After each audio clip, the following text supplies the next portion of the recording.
Hey everyone, welcome to the channel where we love to talk about movies. Welcome especially if you're new. If you enjoy talking about movies and staying up to speed on what's in theaters and what's worth checking out, be sure to hit that subscribe button so you never miss a review.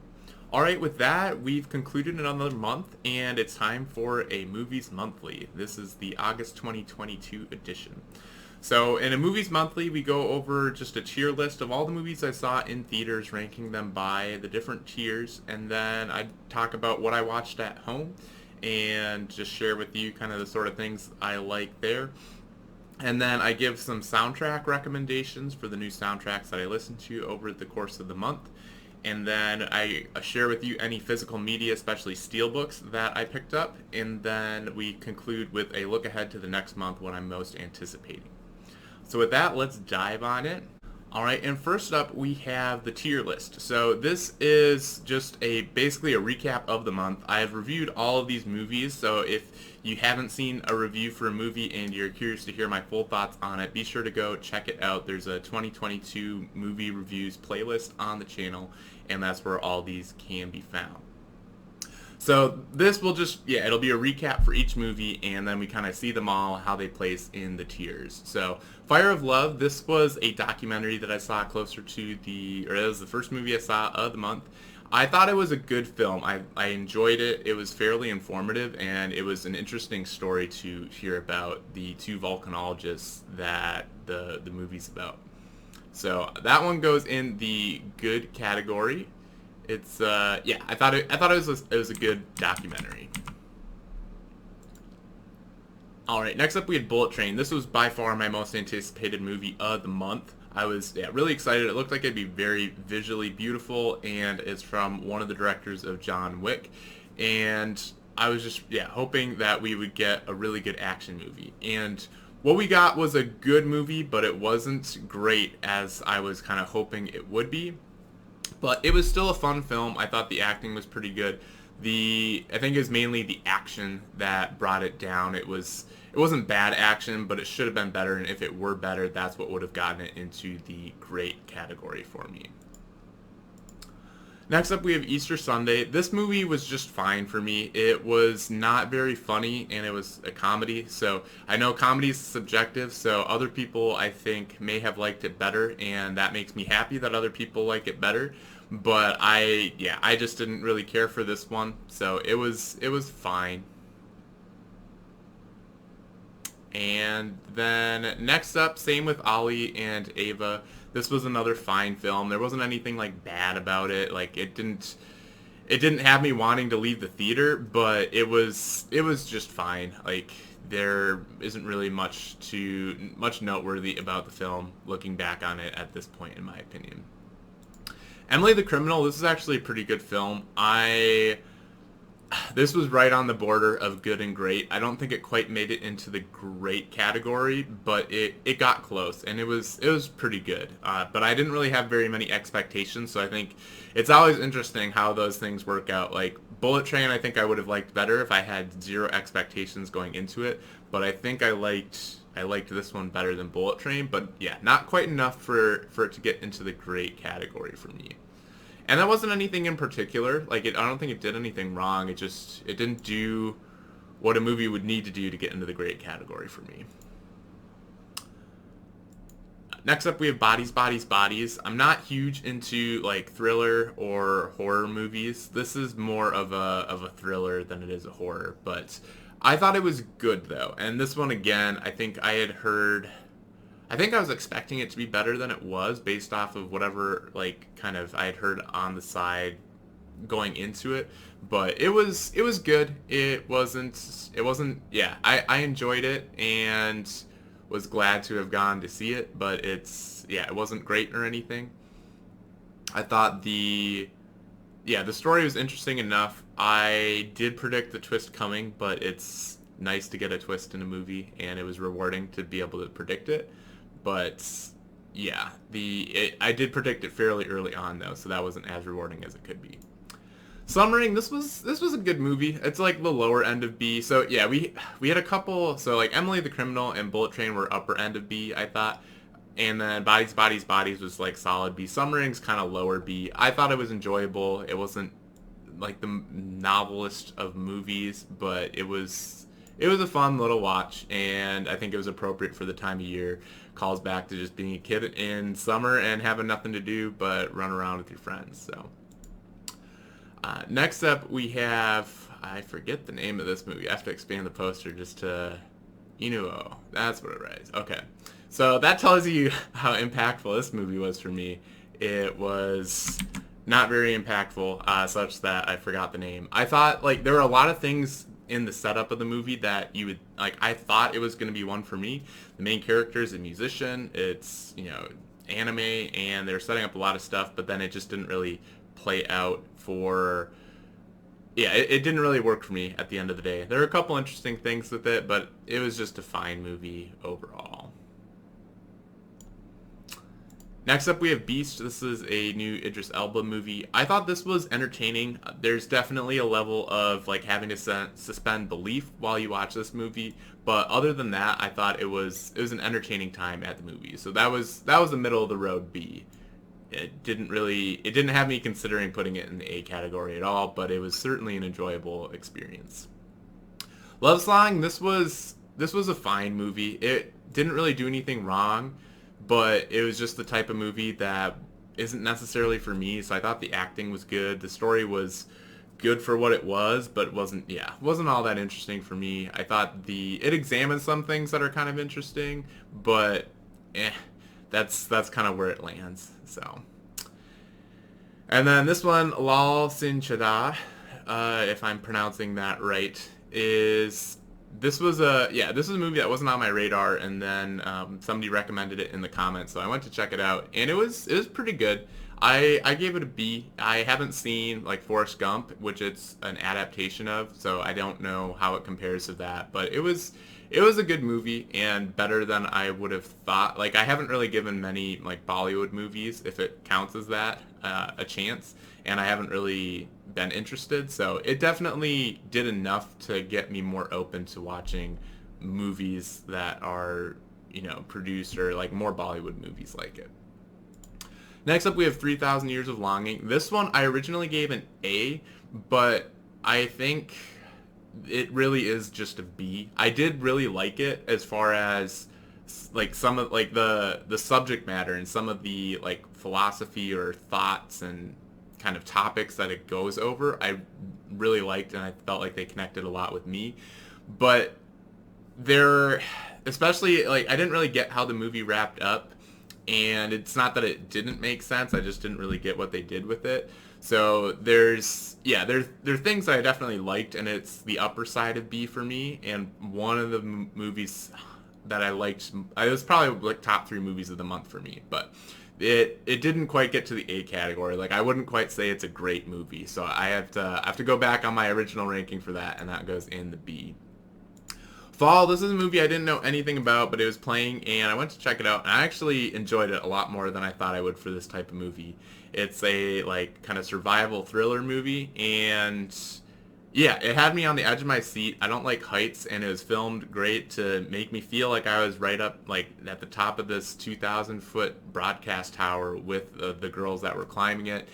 And yeah, it was a good experience for that. And then the main thing, without going into spoilers, there's something that happens that I didn't see coming in the third act, and it was great to get that experience and to not see it coming. So that one was a solid B, an upper side of B, I would say. Breaking, this one was like, there's a lot of good acting in it, but it also, like, it was like the leads were well acted, but then everything else that kind of supported the movie, all the side characters, just didn't really work for me. And like, I wanted to like it more, and I thought it had a good message to tell, but it was just fine at the end of the day. And then last up we have The Invitation. This was a movie I think I originally gave a B, and in my review I said I was right on the edge of B and C, because the first half I liked and the second half I didn't. And yeah, on further thought, I can't say that this is a good movie. I think it's just a fine movie, so it goes in the C category. I think if I had just watched the first half, yeah, it would be in the good category as kind of a sort of guilty pleasure movie, rom-com sort of a thing. I thought it was good for that. But yeah, the second half was pretty straightforward, nothing really there, and was really just fine. So overall, I think that's a fine movie. But yeah, that wraps up. That's all the movies I saw over the course of August. It doesn't seem like much of a tier list when everything fits into just 2 tiers, but there weren't any bad movies. Like, there was nothing that made me want to leave as it was playing out. Maybe Inuo. That got... There were elements enough in Inuo that elevate it to C. There were some certain things that I liked, especially some of the visuals were really good. But there were certain sequences in there where I was very thoroughly bored. They felt very slow and repetitive. And it's that sort of thing that would get a movie into the bad category for me. But there were other slightly redeeming elements that brought it up. And then, like, going higher, I mean, it's very rare to get a masterpiece. I think I've only gotten 3 S's so far this year. And then, like, yeah, nothing really did enough to get into that A category for me. There were a couple that were close, but August wasn't the best month for movies. Pretty subpar, I would say, given that we didn't have any A's. And yeah, I mean, a lot of B's, but like, I think B is kind of average, so.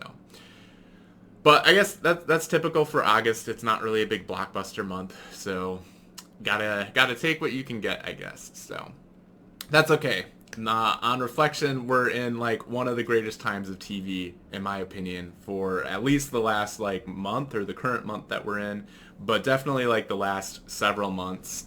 And like continuing on, we've gotten some amazing TV, so it's okay that the movies haven't been knocking it out of the park. So that does it for our tier list. Next, we'll go on to the next part of the Movies Monthly, which is what I watched at home. And for this, it's all the things that I watched and concluded. So if I'm in the middle of a TV season, like House of the Dragon right now, I'm 2 episodes in, so I'm going to wait till the finale airs and I watch it and to add it to the Movies Monthly. But, so yeah, we're currently in the middle of a few shows like that. But, so these are all the movies and then a couple TV series that are seasons that I wrapped up this month. So The Hurt Locker, this was on my list as a Best Picture winner. I've got one of my like watch lists that I need to make it through is all the Best Picture winners since the year I was born. Like, that's a goal that I'm working on. So I'm slowly ticking off movies off that list. And The Hurt Locker is one of them. And I was looking forward to this movie. I'm like, oh, Best Picture. It's got Jeremy Renner. I like him a lot as an actor. It's got Anthony Mackie. I like him as well. But this movie it wasn't bad. But, like, given that it's a Best Picture winner, that's like almost where I want to put it, but it was fine. Like, it was just fine. But I don't know how this movie got Best Picture. Absolutely no idea. I was thoroughly bored like the entire time, and it baffles my mind that this thing got Best Picture winner. So that's all I'll say. This is not one that I'd recommend, and yeah, thoroughly skippable. Next up, we have What About Bob? This one I watched when I had my dad over for his birthday, and this was one that he wanted to watch. So we watched it, and I thought it was... I kind of wanted to like it more because it was one that my dad had requested, but this was the whole premise of this movie, and like it's a comedy, but all the comedy is like focused on this, like, basically the mental illness, if we want to call it that. I don't know what the correct term is, but we'll say mental illness or like mental condition of the main character. And that's pretty much the entire, like, that's most of the comedy. The other part of the comedy is like how another character basically goes crazy having to deal with this person. And yeah, I just feel like to have a whole movie about that is just very insensitive, especially given that there are people like that in the world. So, I don't know. It just doesn't seem like the type of comedy that... It just felt like cheap comedy, I guess. So, I didn't really appreciate it. I get comedy is subjective, so I wouldn't say like, oh, this movie shouldn't be made, it's offensive. I just think there's a lot better types of comedy than a movie whose like whole point is to make fun of a like mental illness. So you kind of, I mean, something could be said for like Sheldon from Big Bang Theory, but I don't know. I think that's a little different, but but maybe not. I don't know. It had me reconsidering like what should be like what you should do for comedy and like what should be made into comedy and what shouldn't. But it was, I mean, that aside, I think it was funny enough for the type of comedy it was, but I thought it was fine. It was yeah, entertaining, but it was the sort of thing that I didn't really want to be entertained by. So next up, I rewatched No Time to Die. I hadn't seen this since theaters. I watched it once in theaters, and then I've had the 4K Blu-ray on the wall behind me actually for a while now. And this, I think, was my second favorite movie of last year. So this is a masterpiece in my opinion. I know the villain could be better. That's probably the weakest part, but that's like the one tiny mark you can get against this film in my opinion. But I absolutely love No Time to Die. I think it's the best of the Daniel Craig like Bond films.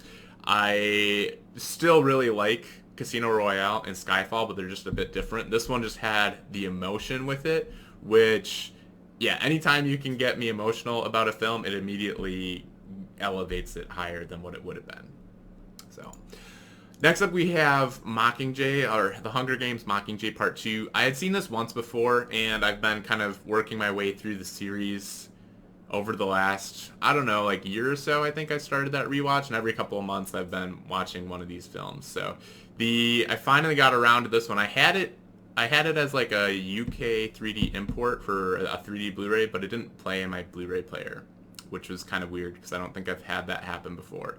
So I think I got it on sale or something from Amazon and picked up the 4K Blu-ray, and that's what I watched here. But this one was just fine. Again, I had kind of forgotten what the film was about or what my initial take on it was, but now I remember why, because it was just fine. So I do really like the other, I think all the other Hunger Game movies are at least good, and I think Catching Fire I might put in the great category, but this was definitely the weakest of the bunch. So next up we have Oblivion. What got me on that? I think I was watching a YouTube video, or I think this last month I watched somebody react to Edge of Tomorrow, and then I also listened to like an hour-long review on it as well. So it kind of got me in the Tom Cruise mood, and I saw that this was leaving HBO at the end of the month, so it's not one that I'd seen before, and figured I'd check it out. And it was a good film. It's my type of movie for it being kind of sci-fi and future-y. So it was, yeah, and like that on top of it, I thought it was well done. It's not like the best story ever, but it was good, and yeah, I enjoyed it. I think I kind of considered putting it in the great category because it's really a movie for me, I feel like, but I think it's a high B, high good category in my opinion. Next up we have Westworld. They finished their 4th season this last month, and yeah, going back to like the movies and theaters haven't been all that good lately, but like in the month of August, and if we go like halfway through August, or like a week into August to a week in September, we will have had season finale of Westworld, series premiere of House of the Dragon, series premiere of Lord of the Rings of Power, new season premiere of Rick and Morty. And we're just in a month of like some really good shows in my opinion, and shows that I absolutely love. But on top of that, if we extend it out, like going back, if we look at like the last like third of the year, starting like this summer, like we'll look at the summer. We'll say Labor Day or Memorial Day through Labor Day. We also have had The Boys Season 3, Stranger Things Season 4, and it's just been, yeah, a really good summer for TV. Most of my favorite shows have had new seasons, and they've all been pretty good. So Westworld is... So I think the first season of Westworld is a masterpiece, and then everything we've gotten since then has been good. It's been between good and great, and I'm kind of torn where I fall on season 4. I think I saw several of like the twists coming, so that put it down, and like it would probably be in the great category if I didn't see a lot of the twists coming. But I don't know, I still really like the characters, and I thought they did a good job of making it kind of different. than the previous seasons. So, I'm gonna give this one a great. I still really like Westworld is one of my favorite shows. I think nothing will ever touch season one. That is a masterpiece in my opinion. But I still like. I'm a software engineer, and so I also like so I sometimes I'm also like somewhat knowledgeable, not the most knowledgeable, but like somewhat about AI and that sort of thing. So when the show like this comes on and gets into that, it's right up my alley for things that I'm interested in. So I think a lot of people have fallen off of Westworld, but I still really like it. I think it's a great show. And it's the visuals are really good. I think they did a good job of keeping this season unique. And like that's one thing I've really appreciated about the show. It doesn't feel repetitive. Each season is distinct and has some kind of new setup that makes it very different than the previous ones. And then lastly, I watched the new season of Dota Dragon's Blood. This was good. It was just 8 like 25-minute episodes, 30-minute episodes. It didn't really do anything to overly stand out. It's like I don't want to compare it to Arcane, which in my opinion is a masterpiece, but they're both like animated series based off of popular like MOBAs, like Dota and League of Legends. So it's kind of hard not to compare them, and being a Dota fan myself and not a League of Legends fan, I'm a little upset that we got the worst show between the two. But it's still a good show, it's still entertaining, but it didn't have me like hooked at all going through it. I enjoyed it well enough, but it was a little bit of a task to get through it. So yeah, it's still one that I'd recommend though. It was interesting how they set this season up because like the second or third episode ends and it feels like it felt like that should have been almost a season finale, but that it plays out in a way where it actually sets up the rest of the season. And that was kind of interesting to have that kind of dual sort of purpose thing. So, but like I kind of appreciated they didn't stick it at the end of a season and leave it on a cliffhanger. But yeah, so that part was pretty interesting, but it definitely didn't do anything to get into the great category for me. But that's what I watched at home over the course of this month. If you've been watching new stuff and want to share, I always love hearing about what other people enjoy watching, and I'm open to other recommendations. I certainly don't have all the time in the world, so I can't check out everything that I would like to or that gets recommended.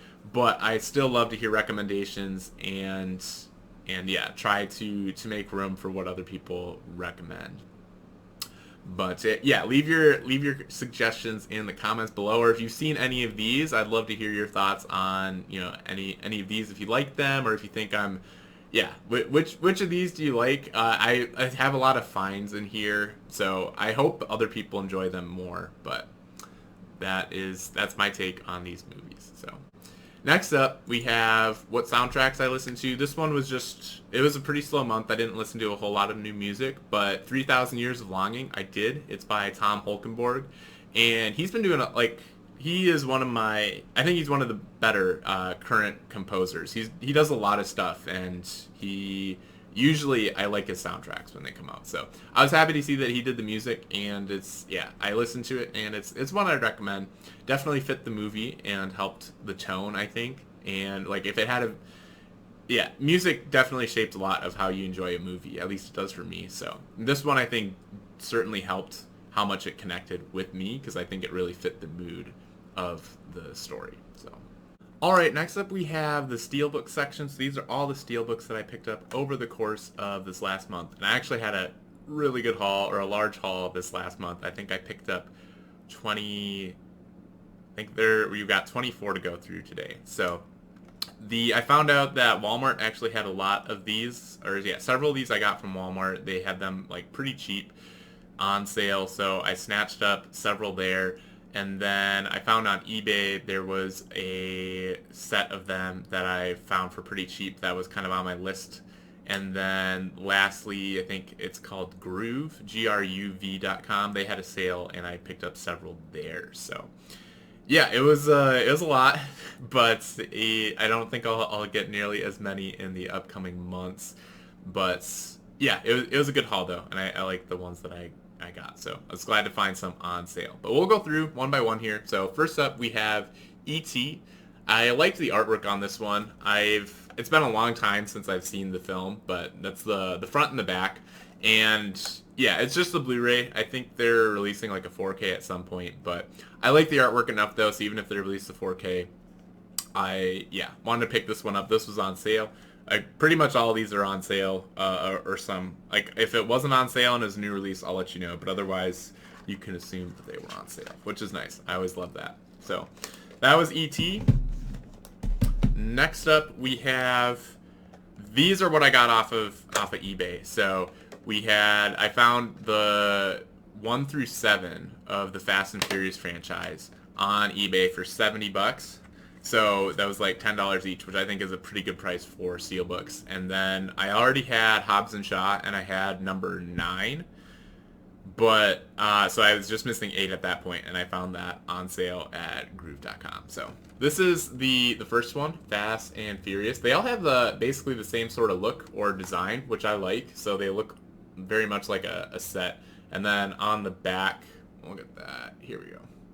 On the back, it has the number 1 with the car. So I think the only one in the series that is a bit different is Hobbs and Shaw. It has a different look to it. But all the main ones, 1 through 9 now, they all have similar looks. So that was one, the Fast and the Furious. Next up, we have Too Fast, Too Furious. And yeah, again, similar look. So they got kind of like usually cars on the front and then like a middle section going through with the faces of the characters. And then a 2 on the back with some cars. And then we got the Fast and the Furious Tokyo Drift. Another nice one. It's like, yeah, none of these individually are like amazing artwork, but I do like the set. I'm kind of excited to get all of them up and next to each other and see how that looks. But I've yet to get them all up on the wall. I think, yeah, we'll get them on the wall at some point, but maybe save that for a later month to get the whole setup. And then Fast and Furious 4. This is actually the first Fast and Furious movie that I saw, and I think it's just called Fast and Furious. The 4 is not normally part of the title.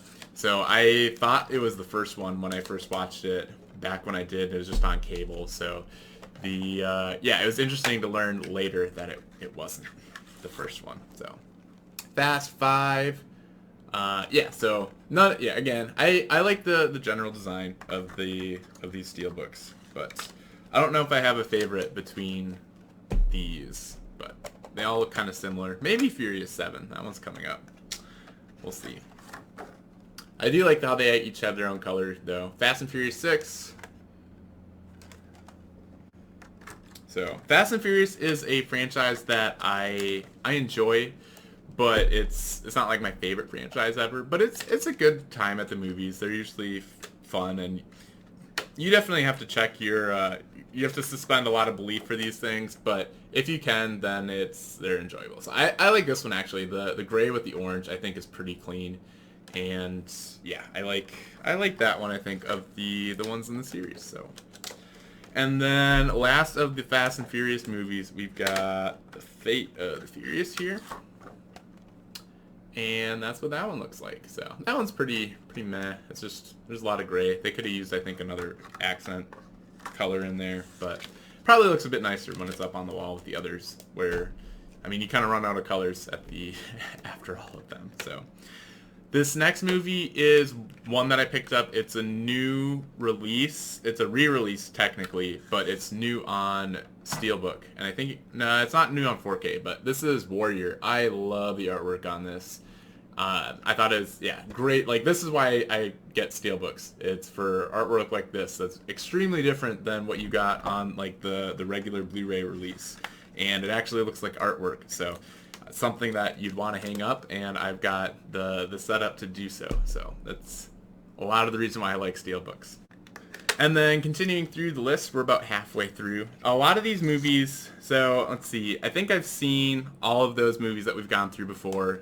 This one is one that was on sale. I haven't seen, but I like the artwork, and yeah, it was it was like $10 for the 4K Steelbook, which is a great price. Like, that is, you're rare to find that any cheaper. And yeah, so haven't seen the movie, but figured I'd pick it up, and I'll have to watch it sometime. But This one is another one that I haven't seen. It is one that I owned on 3D Blu-ray, but I decided to get World War Z. So this one I should probably watch. My understanding is it's a pretty good one. I'm not like the biggest on zombie apocalypse movies, but I've enjoyed some of the ones that I've seen, like Zombieland and that sort of thing. So, yeah. Next up, we have another one that was on sale. I haven't watched it, but it was like $10 for the 4K Steelbook, which again is ridiculous. Like $10 is a good price for a 4K. So getting a Steelbook on top of that. Terminator Dark Fate. I like the design of this. I'm not like a huge Terminator fan or anything. Otherwise, I probably would have seen the movie already. But it's a nice enough Steelbook. Worth getting on sale. Most of these, I think, the remaining ones are ones that I haven't really seen. So the next one, Straight Outta Compton. This was like $7 on sale. I think it's just the Blu-ray, but it's a nice enough. I think like that's the same as like the poster that they released for it. So not the most original for a Steelbook piece of art, but I don't know. I think it looked good and worth adding to the collection for. Yeah, I think it was $7, something like that. And then Southpaw. This is one that I have not seen, but I really like Jake Gyllenhaal, and it's been on my list. I don't think it got the best reviews, but still want to check it out at some point, and now I can because I have the Blu-ray. So that as well is just like the poster, but it's a nice poster, and it's nice to have that on a Steelbook and to go on the wall. Skyscraper. It's another one that I haven't seen. Another Dwayne The Rock Johnson movie. It's an okay design. I wouldn't have paid much more than I did pay for this. It was another one that was like $6 or $7 for the Blu-ray and a Steelbook. So I was like, it's on sale. It's cheap. That was kind of the condition for a lot of these in this month. And then The Secret Life of Pets 2. I haven't seen this one. I saw the first one. Not the biggest fan, but here again, it was I think $10 for the Steelbook 4K. So figured I'd pick it up. This is one movie that I do like, I have seen before, and I actually really like the Steelbook for this. And this is Rocket Man. Just like the design, so clean. Not like, it's not the most original or anything, or like out there or artistic, but I just like that it's very white and blue, and it's just a clean look for a Steelbook. Next up, we have a movie that I have not seen, but it was, again, on sale, and it looked interesting for a Steelbook cover. This is Mamma Mia, Here We Go Again. So it's the second Mamma Mia movie, and yeah, you don't see too many cases like that. It's just a simple shot of the dock with some water in the background. So this next one I had already in 4K, but the Steelbook was on sale, and this is It's a Wonderful Life. So not my favorite movie or anything, but I figured it was worth getting as a Steelbook since it was a good price. So. And then this next one, I believe I had in 4K as well before, but I picked it up in 4K, and this is King Kong. This has another Steelbook release that I've seen before. It's more of like a comic strip, but I like this one a lot. I like the back and also the front. It's a clean design, and again, if the poster's nice, I don't mind having a movie cover that looks like the poster. But most of the time, I prefer ones that are kind of like original artwork that are new for the Steelbook, and that's what that one feels like. So this next one did not get very good reviews, and I haven't seen it before. But it's a movie called Kin. I hadn't really heard of it, but I saw it on sale, and it just looked like the design just looks clean. I really like it's just very dark, but then you get these bright colors in there. So I was like, that's just a nice looking Steelbook. Even though it doesn't have the best reviews, I'll still pick it up. I might watch it at some point, but it's mainly just a nice looking Steelbook. This is one that's been kind of on my list, so it's nice to see it on sale, and that's Jack Reacher Never Go Back. It's not the Jack Reacher movies aren't the best, but they're enjoyable, so seeing it on sale was a good occasion to pick it up. This next one is one that's been on my list, and I really like this Steelbook. It's the Grinch, the animated one that came out. There's a little dent you can see as it catches the light in the upper right, unfortunately, but the upper it's upper right. But I just like how green this is. Like, not a whole lot of Steelbooks on the wall. Like, it's very unique and just, again, very clean looking. So I think that's similar to the poster. The back's not all that interesting, but the yeah, this was just it's a good movie, not a great movie, but I just like the cover of that. So. And then this next one was, again, one that was kind of on my list. It was one I was interested in buying, but I didn't want to pay a whole lot for. So that's Gemini Man.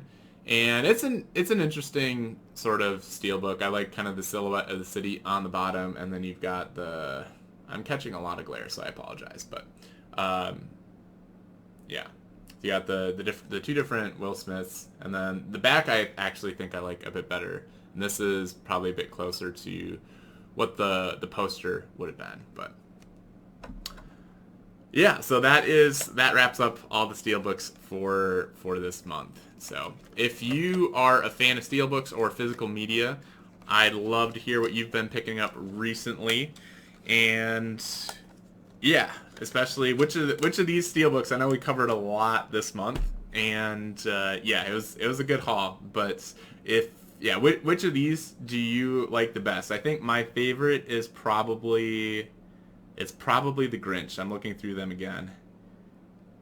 I think the Grinch is number 1, and then Warrior is probably number 2. So those are, yeah, but a good haul this month. Happy to finally have the Fast and the Furious as a franchise in Steelbooks. It was on my list. I think that might be the last like full set kind of like that, other than completing my Marvel set. But yeah, pretty good haul this month for Steelbooks. All right, so last up, we've got what are we looking forward to next month for the month of September. And I am filming this on September 3rd, and I have already watched the first 2 episodes of The Rings of Power. But I will talk to you as if this was August 31st before we got to September, and what my excitement is. Well, like, we've now rewound the clock. So what is my excitement for Lord of the Rings, The Rings of Power? It is through the roof. I am, like, my favorite movies ever are The Lord of the Rings. The Hobbits were enjoyable, but they're not quite Lord of the Rings. So, given that it's been 8 years since we've had anything from Middle-earth, it's been a long time, and I've been ready for this show, and so excited.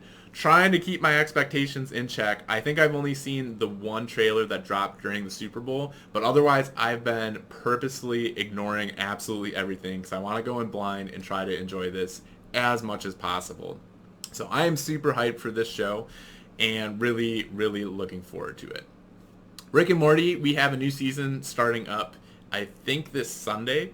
And Rick and Morty is one of my favorite shows. It's not a show that I thought I would like. It took me quite a long time to get into, like, it took me a while from when people recommended it to me for me to actually start watching the show. But yeah, I am very thankful my friend got me into the show. It's a great show, and I'm excited for season 6. And then the one movie, I was looking through the movies that are coming up. Oh, I forgot to put it on this list. I think I just saw a poster for it at the theater today. But is it The Woman King, I think? But I think it's a new movie with Viola Davis, however you say her name. But that actually looks pretty good. So I forgot to put that on the list. But don't worry, darling. That's a movie that I've been really looking forward to. It's directed by Olivia Wilde.